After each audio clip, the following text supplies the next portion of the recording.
Welcome to No Remorse Woodworking, where I use reclaimed wood for various projects. My plan for this video was to make a short end of the year video, a thank you video. Thank you to all my subscribers who've shown me a lot of support this past year. Very necessary and very welcome support. I thank you all for that. But as you know, plans may change with short notice. This afternoon, my neighbor asked me for a cutting board and she would like me to cut a juice groove in it.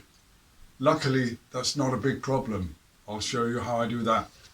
If you're new to my channel, please subscribe. Please hit the notification bell. As I just mentioned, it really helps me a lot. I make quite a lot of cutting boards, but because I make them from reclaimed wood, they come in all, I was about to say, shapes and sizes. Cutting juice grooves freehand is, for me, nearly impossible, so I've made a jig for it. The jig I've made is based on a router having a circular base plate, but here in Europe, most base plates have straight sides. I made a circular base plate for it out of acrylic. To be honest, I've bought a cheap router and installed a bullnose bit dedicated for cutting juice grooves. The jig itself is quite simple. It's basically just a frame that I can adjust. I'm just using 4 screws. I will, of course, when I use it, loosen all 4 screws, but as you can see, I can move aside, back and forth, and I can adjust the width. It really is as simple as that. Just to show you how simple this jig is, a board with a strip of wood extending just enough to cover here, so that the base plate on the router has a guide all the way around.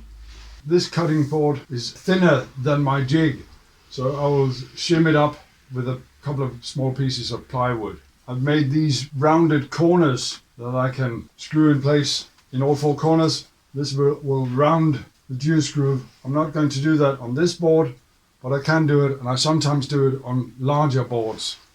The only thing I need is that my board is not too far off above the jig and not too far below.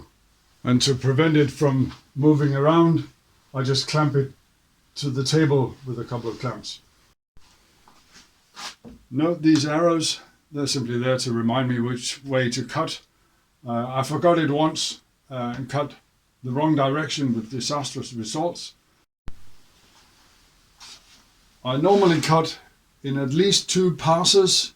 This board is not very thick, so it will only get 2 passes. A very thick board where I can do a deep groove will sometimes get 3 passes.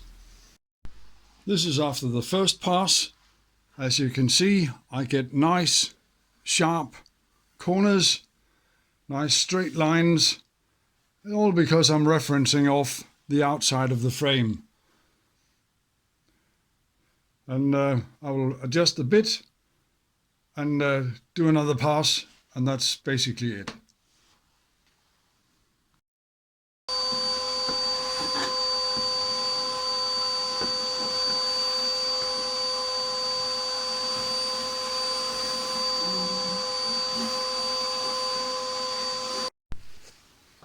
Now all I need is a little bit of hand sanding, just the edges, and I'll give it a second oil bath just to make it nice and shiny, and it'll be ready for my customer to come and pick it up either tomorrow or on Sunday. I'm filming this on the 17th of December, Friday late afternoon. Of course, it can be made much bigger, but since I can only run 12 inches through my planer, there's no need for a very wide setup. And I will, of course, put my logo on it.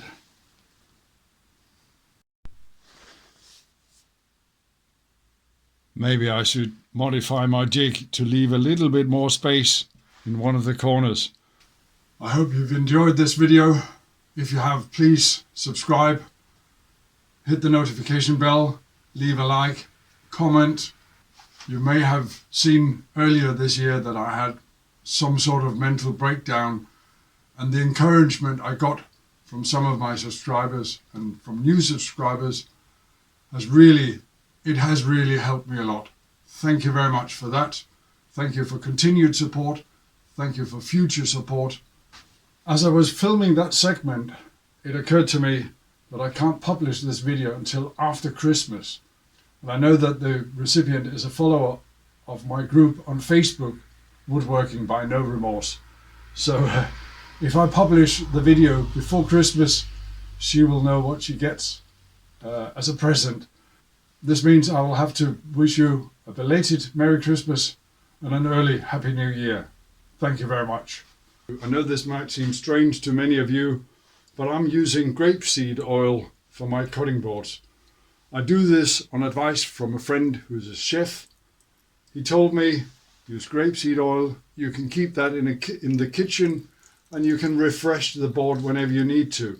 You don't need a shop, you don't need mineral oil kept away from foodstuffs.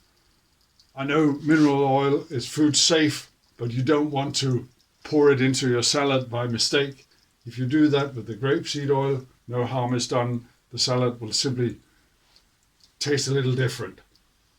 That's why I use it, and because mineral oil is very expensive here in Denmark, I've only been able to find it in very small bottles, and using a couple of liters like that will simply cost too much. And after a couple of days of drying, the board is completely finished and it gives you plenty of time to subscribe. Thank you very much.